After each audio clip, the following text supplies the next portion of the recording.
Hello नमस्कार, स्वागत है मैथ्स पॉइंट पर। हम क्लास 9th की वर्कबुक सॉल्व कर रहे हैं।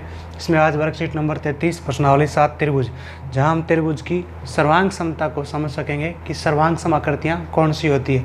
पहले सवाल में जो आकृतियाँ सर्वांग सम है, यानी जो आकृतियाँ एक दूसरी आकृति को पूरा ढक लेंगी, वो सर्वांग सम है और उनको मिलाना है। जैसे ये कोई टिकट है 2 रुपये की या 5 रुपये की, जो भी है, इसके सर्वांग सम आकृति कौन सी है। तो ये एक दूसरी टिकट है, जो इसको उठा करके इसके ऊपर रखेंगे तो ये पूरी ढक जाएगी, यानी ये दोनों टिकटें सर्वांग सम है। ऐसे ही ये एक बिस्कुट है तो दूसरा बिस्कुट इसके साथ सर्वांग सम होगा। ऐसे ये 2 रुपये का सिक्का है और ये 2 रुपये वाले सिक्के जो आपस में सर्वांग सम होंगे, क्योंकि ये वाला 2 रुपये वाला सिक्का इसके ऊपर रखेंगे तो इसको पूरा ढक जाएगा। तो ऐसी दो आकृतियाँ जो एक दूसरे को पूरा ढक लेती हैं, वो सर्वांग सम होती है। उनकी संगत भुजाएं बराबर होती है और संगत कोण भी बराबर होता है। ये क्लास 9 की गणित की बुक है और ये भी गणित की किताब है। इन दोनों ये सर्वांग सम है। ऐसे ये 5 का सिक्का, ये भी 5 का सिक्का, दोनों सर्वांग सम है। और ये 1 रुपये का सिक्का, ये भी 1 रुपये का सिक्का, दोनों सर्वांग सम है। इससे मिला देना है। ये ब्लेड है, इसको एक दूसरे ब्लेड से मिला देना है। ऐसे ही एक वस्तु का नाम लिखना है और फिर कोई दूसरी वस्तु का नाम लिखना है। जैसे ये कोई माचिस की डिब्बी है और ये कोई दूसरी माचिस की डिब्बी है, तो एक दूसरे को पूरा ढक रही है। हाँ, ढक रही है तो ये सर्वांग सम है। नहीं ढक रही है तो सर्वांग सम नहीं है, असर्वांग सम है। चौक का डिब्बा है और दूसरी कोई आकृति, मान लो डस्टर है, ये दोनों ढक रहे हैं क्या? नहीं ढक रहे, तो ये सर्वांग सम नहीं है, असर्वांग सम है। आपकी 9th क्लास में लगा हुआ ब्लैक बोर्ड और 10वीं क्लास में लगा हुआ ब्लैक बोर्ड 10th क्लास का, ये ब्लैक बोर्ड 9th क्लास का, एक दूसरे को ढक रहा है, सेम साइज़ का है, तो हाँ, और तो फिर दोनों ब्लैक बोर्ड क्या हो गए? सर्वांग सम हो गए। ऐसे ही कोई और वस्तु आप लिख सकते हैं। यहाँ पर ये पूछ रहा है कि सर्वांग सम है या नहीं है। ये 2 सेंटीमीटर का रेखाखंड है, ये 4 सेंटीमीटर का है। अगर इसके ऊपर ये रखेंगे तो ढकेगा नहीं, यानी ये सर्वांग सम नहीं है। ये 1 सेंटीमीटर त्रिज्या का वृत्त है और ये 2 सेंटीमीटर त्रिज्या का वृत्त है। अगर इसको उठा के इसके ऊपर रखेंगे तो ये ढकेगा नहीं पूरा, तो ये सर्वांग सम नहीं है। ऐसे ये 3 सेमी भुजा वाला समबाहु त्रिभुज है। ये भुजा 3 सेमी है, ये भी 3 है, ये भी 3 है, और दूसरा त्रिभुज भी 3 सेमी भुजा वाला समबाहु त्रिभुज है। तो ये दूसरे को ढक लेंगे, यानी ये दोनों सर्वांग सम त्रिभुज है। ये 1.5 सेंटीमीटर 1.5 सेंटीमीटर लंबाई और चौड़ाई वाला वर्ग है। ये 1.5 सेंटीमीटर चौड़ाई और 2 सेमी वाला आयत है। तो ये दोनों बराबर नहीं है, सर्वांग सम नहीं है। ये 3 सेमी का रेखंड है, ये भी 3 सेंटीमीटर का रेखंड है, तो ये सर्वांग सम है। ये 2 सेमी भुजा वाला वर्ग है, ये भी 2 सेमी भुजा वाला वर्ग है, तो दोनों सर्वांग सम है।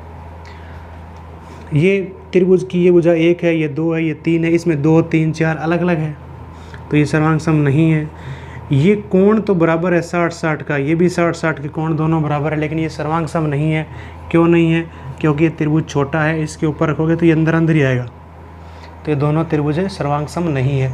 ये 3 सेमी भुजा वाला आयत है, जिसकी चौड़ाई 3 सेंटीमीटर है, इसकी भी 3 सेंटीमीटर लंबाई है, तो ये सर्वांग सम है। ये 2 सेमी त्रिज्या का वृत्त है, ये भी 2 सेमी त्रिज्या का वृत्त है, तो ये दोनों सर्वांग सम है। ये एक आयत, इसकी लंबाई 4 है और चौड़ाई 2 है। यहाँ पर भी आयत है, इसकी लंबाई 4 है और चौड़ाई 2 है, तो दोनों सर्वांग सम है। ये ऐसे रखा हुआ है, ये इस तरीके से रख दिया, लंबाई और चौड़ाई दोनों की सेम है, तो ये दोनों आयत जो है वो सर्वांग सम है। एक आकार व माप की वस्तुएं जो एक दूसरे को पूर्णतः ढक लेती हैं, वो कहलाती है सर्वांग सम कहलाती है या समरूप कहलाती है।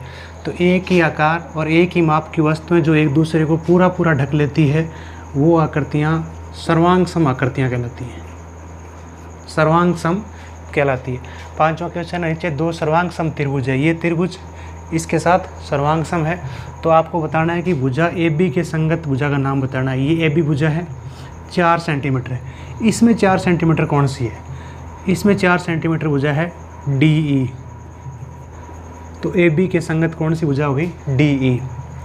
दूसरा भुजा BC, ये BC 6 सेंटीमीटर है, तो BC के संगत भुजा कौन सी है? ये 6 सेंटीमीटर है, तो 6 यहाँ पर कौन सी है? EF, तो BC के संगत भुजा कौन सी हो गई? EF। ऐसे ही भुजा CAA के संगत भुजा कौन सी है? CA यहाँ पर 5 सेंटीमीटर है और इधर 5 कौन सी है? इधर 5 कौन सी है? FD। तो D भुजा CA के संगत कौन सी हो गई? भुजा एफ डी। ऐसे ही कोण बताना है तो देखें कोण A B C, A B C, ये जो बी पर कोण बना हुआ है वो इधर किस कोण के संगत होगा, यानी किसके बराबर। बी जो कोण है वो 4 और 6 से भुजा का बीच का कोण है, तो 4 और 6 के बीच का कौन सा है कोण, यहाँ पर ई है, तो इस कोण का नाम होगा D E F. D E F ये कोण जो है ए बी सी का संगत कोण है। ऐसे ही कोण ए सी बी का संगत कोण कौन सा है, ए सी बी। यहाँ पर ये कोण जो है वो इधर किसके संगत है ये बताना है। तो जो कोण सी है वो 5 और 6 से भुजा का बीच का कोण है, इधर 5 और 6 के बीच का कौन सा कोण है, एफ बिंदु पर, और इस कोण का नाम है डी एफ ए, कोण डी एफ ई। ऐसे ही तीसरा कोण है बी ए सी, बी ए सी, ए बिंदु पर जो कोण बना हुआ है वो 4 सेंटीमीटर और 5 सेंटीमीटर भुजा के बीच वाला कोण है, तो यहाँ 4 और 5 के बीच वाला कौन सा कोण है, डी बिंदु पर, और उसका नाम है ई डी एफ, कोण ई डी एफ, ये इसके संगत है बी ए सी के। अब इन दोनों त्रिभुजों की संगत भुजाएं बराबर है और संगत कोण बराबर है, तो दोनों त्रिभुज सर्वांग सम है, और उसका नाम इस तरीके से लिखना है ए बी सी, सर्वांग समता का ये निशान है, और दूसरे त्रिभुज का नाम भी उसी क्रम में आएगा जिस क्रम में भुजाएं संगत समान है, जिस क्रम में कोण भी जो बराबर था। कोण ए, इसमें कोण ए, ये रहा बीच में कोण ए किसके बराबर है, डी के बराबर, तो पहला नाम डी आएगा।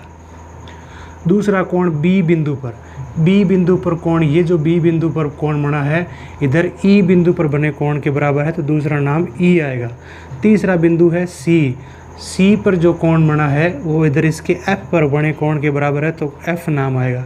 तो त्रिभुज ए बी सी जो है वो त्रिभुज डी ई एफ के सर्वांग सम होगा।